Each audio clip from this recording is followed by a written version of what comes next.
고급스러운 남자, 모두가 가지고 싶어하는 이미지죠. 소위 고급미, 귀티라고도 하는데, 이런 이미지를 가지기 위해선 말투, 행동, 내면, 외면 그 외에도 다양한 것들이 어우러져야 고급스럽다 라는 이미지를 비로소 가질 수가 있습니다. 제가 8년 동안 관심을 가져온 외모라는 분야에서 고급스러운 사람들에 대한 이야기를 해보려고 합니다. 고급스러운 사람들의 특징이라고도 할 수 있을 것 같아요.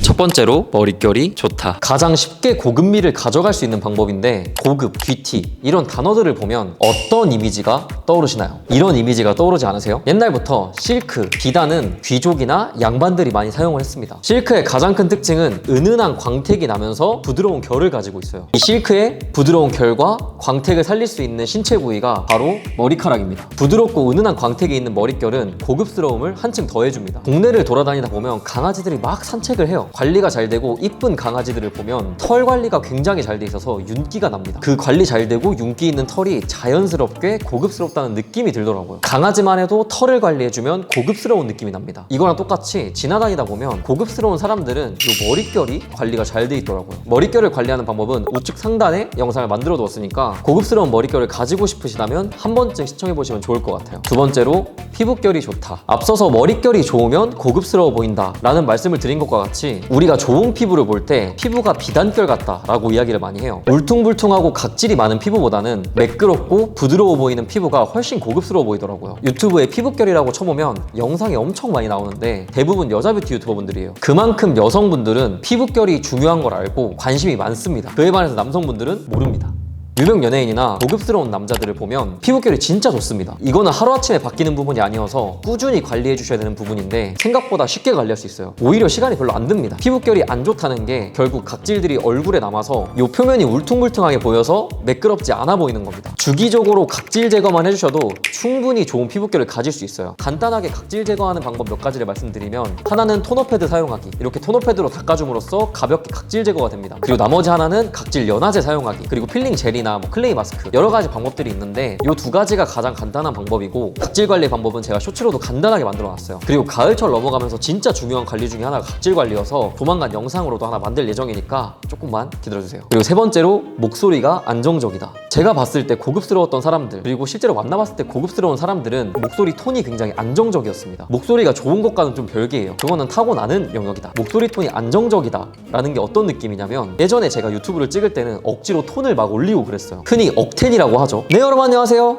호박스입니다. 요게 억지로 올린 거예요. 근데 요즘에는 네, 여러분 안녕하세요, 호박스입니다, 이렇게 말을 합니다. 그리고 일상생활에서 톤을 높여서 말하는 걸 볼 수 있는 건 서비스 직종, 알바할 때 제가 카페도 해보고 신발도 팔아봤는데, 그때는 자연스럽게 톤이 높아집니다. 어떤 느낌이냐면, 아이스 아메리카노 하나랑 아이스 카페라테 하나 주세요. 아이스 아메리카노 하나랑 아이스 카페라테 맞으실까요? 이런 식으로 톤을 높여서 말합니다. 뭔가 이렇게 말하면 친절한 느낌이 드니까. 제가 갤러리아에서도 일해봤었거든요. 그러니까 명품관이 얼마나 많겠어요. 거기 갔을 때는 이렇게 톤을 높여서 말하진 않더라고요. 오히려 사이즈 착용 도와드릴까요? 혹시 뭐 불편한 건 없으세요? 되게 안정적인 톤으로 말씀해 주십니다. 제가 레스토랑에서도 일했었는데 혹시 물티슈 갖다 드릴까요? 이렇게 말하는 것보다 그 분위기에 좀 압도된다 그러나? 혹시 물티슈 필요하세요? 물 좀 더 갖다 드릴까요? 이런 식으로 자연스럽게 말하게 되더라고요. 그런 것처럼 우리는 이미 어느 톤이 안정적인지 알고 있습니다. 이런 안정적인 톤이 고급스러운 분위기를 많이 줍니다. 근데 이 편안하고 안정적인 목소리는 내 본연의 목소리로 말할 때 가장 잘 나타나요. 근데 내 본연의 목소리가 뭘까 잘 모르겠잖아요. 제가 간단하게 하나 알려드릴게요. 가장 간단한 방법은 힘 딱 빼고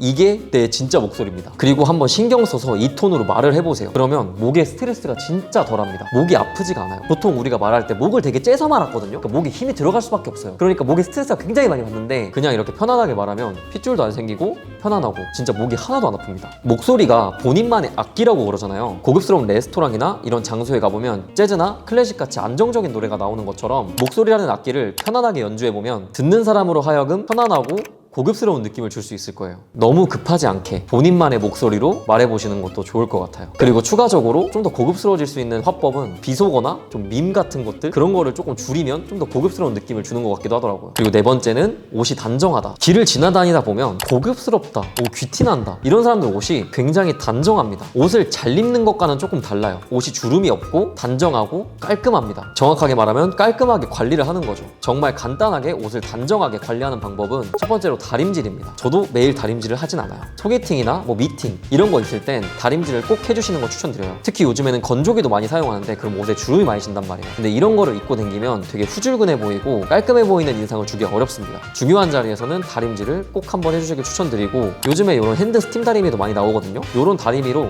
그냥 슥슥 한번 해주고 나가면 돼요. 중요한 날인데 5분, 10분 정도는 투자합시다. 그리고 두 번째로는 먼지 제거. 다이소에 가면 돌돌이 팔거든요. 슬랙스나 검은 옷 이런 거 많이 입는데 먼지가 진짜 많이 묻거든요. 그러니까 나가기 전에 제발 돌돌이 한 번씩이라도 해주고 나갑시다. 다림질, 돌돌이 이것만 해줘도 사람이 진짜 깔끔해 보입니다. 그리고 추가적으로 해주면 좋은 거, 요거는 제가 개인적으로 조금 느끼는 부분인데, 체형에 맞는 옷의 기장, 특히 바지나 셔츠 같은 경우는 소매가 너무 길다거나 너무 짧으면 보급스러운 느낌이 덜하더라고요. 본인에게 맞는 소매 기장과 바지 기장을 입어주면 확실히 딱 깔끔하고 정제된 느낌, 보급스러운 느낌을 한껏 올려주는 것 같아요. 그러니까 이 부분도 신경 쓰면 좋을 것 같아요. 그 다섯 번째로 표정. 길을 걷다 보면 이런 표정으로 다니시는 분들이 많아요. 현대사회가 살기 힘드니까 각자의 고충이 있겠죠. 저도 힘들면 표정 관리가 안 되긴 하는데, 그래도 내가 소개팅을 나간다거나 뭐 미팅을 간다거나 이런 중요한 자리에 갈 때는 이렇게 정확하게 눈을 똑바로 뜨고 정면을 응시한 다음에 미소를 지어주면 확실히 고급스러운 느낌이 나더라고요. 저도 이 일을 하면서 미팅을 종종 하기도 하고 소개팅도 뭐 나가기도 하고 그러는데, 소개팅 상대방이나 뭐 미팅 하시는 분들이나 이렇게 정면으로 저를 바라봐 주시고 살짝 미소 짓는 분들이 확실히 긍정적인 에너지를 저에게 전해주더라고요. 그렇다 보니까 그 사람의 말에 경청하게 되고 되게 신뢰감 있게 들립니다. 그러니까 너무 이렇게만 다니지 마시고 좀 더 정면을 응시하고 웃는 모습으로 다녀보시면 너무 좋을 것 같습니다. 그리고 여섯 번째로 자세입니다. 어렸을 때 어머니들이 어깨 펴고 댕겨라, 어깨 펴라 이런 이야기 되게 많이 하세요. 그걸 성인이 돼서야 깨닫습니다. 주변에 보면 앞에 표정 은덤이고 어깨까지 축 내려놓고 다니시는 분들이 있어요. 저도 되게 힘든 날이나 우울한 날에는 어깨가 저절로 처져요. 그만큼 어깨 처져 보이는 이 모습, 겉으로도 기운이 없는 모습이 딱 보여집니다. 이렇게 이런 표정으로 벌써 희마리가 없어 보이잖아. 이렇게 어깨를 펴고 걸으면 좀 자연스럽게 자세도 펴지게 되고 얼굴도 살짝 밝아져요. 확실히 긍정적인 분위기가 느껴집니다. 물론 어깨 굽어지는 게 우리 현대인의 고충, 일을 맨날 이렇게 하잖아요. 그러니까 이게 습관이 돼가지고 되게 고치기가 힘든데, 한 번씩 이렇게 스트레칭 해주시고 운동을 하는 것도 좋은 자세에 굉장히 좋습니다. 제가 요즘 운동을 하는데 그 중에서도 특히 등 운동을 하니까 이 등 근육이 펴져서 어깨가 자연스럽게 펴지더라고요. 너무 힘들 땐 어쩔 수 없지만 그래도 한번 신경 써보면서 어깨 펴고 당당하게 걸어 다녀 봅시다. 이렇게 다니고 있으면 말 걸기도 좀 그래요. 아, 이 사람이 힘들구나. 자, 이렇게 오늘 고급스러운 사람들의 특징에 대해서 말씀드려 봤는데, 이게 사실 특징이라기보단 습관에 가까운 것들이라 한 번에 하기가 어렵습니다. 좀 시간이 많이 드는 것들이에요. 고급이란 단어가 상위 몇 퍼센트 이런 것처럼 얻기 쉽지 않은 거잖아요. 이런 걸 한 번에 얻는 사람들이 있다면 소위 천재라고 불리겠죠. 한 가지씩 차근차근 신경 써서 해보시다 보면 분명 고급스러운 분위기를 가지실 수 있을 겁니다. 여기까지 시청해주신 분들 너무 감사드리고 다음에 더 좋은 꿀팁으로 찾아뵙겠습니다. 안녕히 계세요.